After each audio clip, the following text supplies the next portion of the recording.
சிலர் மூச்சு வாங்க அவசர அவசரமாக தண்ணீரை மடக் மடக்கென்று குடிப்பதை பார்த்திருப்பீர்கள். தண்ணீர் பெருகினால் தனியுமா இந்த பதட்டம்? ஆமாம் என்றுதான் சொல்கிறார்கள் ஆராய்ச்சியாளர்கள். மனசே சரியில்லை என்று புலம்பிக் கொண்டிருப்பவர்கள் இங்கு மட்டுமல்ல, உலகம் முழுவதும் இருக்கிறார்கள். மன அழுத்த பிரச்சினை குறித்து உலக சுகாதார நிறுவனம் ஓர் ஆய்வை நடத்தி இருக்கிறது. அதில் தெரிய வந்த உண்மைகள் சிலவற்றை இன்று பார்க்கலாம். அமெரிக்கர்களை செயல்பட முடியாமல் முடக்கி போடுவதில் மன அழுத்தத்திற்குத்தான் முதலிடம் இருக்கிறது. ஐரோப்பாவை எடுத்துக்கொண்டால் இதய நோய், மூளை செயலிழப்பு ஆகியவற்றுக்கு அடுத்தபடியாக அதிகமானவர்களுக்கு பாதிப்பை ஏற்படுத்துவது இந்த மன அழுத்தம்தான். ஒருவர் மன அழுத்தத்தால் பாதிக்கப்பட்டிருக்கிறாரா என்பதை கண்டுபிடிப்பதற்கான அறிகுறிகள் அவை. நாள் முழுக்க மனசே சரியில்லை என்கிறீர்களா? அதிக நேரம் தூங்குகிறீர்களா? உடலில் சக்தி இல்லாமல் மயக்கம் வருவது போல் உணர்கிறீர்களா? உங்கள் மேல் உங்களுக்கே மதிப்பு இல்லையா? எதிலும் கவனம் செலுத்த முடியவில்லையா? முடிவெடுக்க இயலவில்லையா? தன்னம்பிக்கை இல்லாமல் உதவிக்கு யாரும் வரமாட்டேன் என்கிறார்களே என்று நினைக்கிறீர்களா? வெறுமையை உணர்கிறீர்களா? இந்த கேள்விகளில் ஏதாவது இரண்டிற்கு நீங்கள் ஆம் என்று பதில் சொன்னால் உங்களுக்கு மன அழுத்த பாதிப்பு இருக்கிறது என்பதை நீங்கள் உறுதி செய்து கொள்ளலாம். ஏதாவது ஒன்றை பற்றி மனிதனுக்கு இருக்கும் நம்பிக்கை, அவனது உணர்ச்சிகள் மன அழுத்தத்தை உண்டு பண்ணக்கூடும் என்பது உண்மைதான். அதே நேரம் மூளையின் ரசாயன சமநிலையின் மாற்றம் காரணமாகவும் மன அழுத்தம் ஏற்படுகிறது.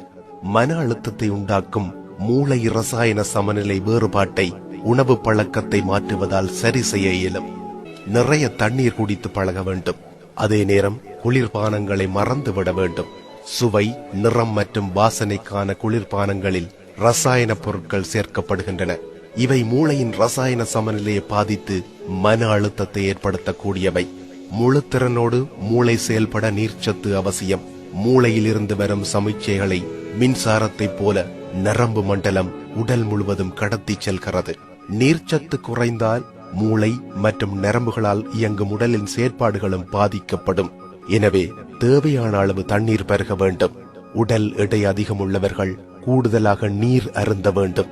குளிர்பானங்களைப் போல பொதி செய்யப்பட்ட உணவுகளும் தவிர்க்கப்பட வேண்டியவையே. பல நாட்கள் கெட்டு போகாமல் இருக்க வேண்டும் என்பதற்காக பல வகை ரசாயன பொருட்கள் இவற்றில் சேர்க்கப்படுகின்றன. இந்த ரசாயனங்களின் செயல்பாடு மூளை பகுதியில் குறிப்பிட்ட அளவு பாதிப்பை நிச்சயம் ஏற்படுத்தும். உடலுக்கு நன்மை எதையும் தராத இவற்றை தவிர்த்தால் மன அழுத்தத்தை குறைக்கலாம் என்கிறார்கள் ஆராய்ச்சியாளர்கள். சாப்பாட்டில் காய்கறிகள் நிறைய சேர்த்துக் கொள்ள வேண்டும் என்று சொன்னால் சிலர் முகம் சுளிப்பார்கள்.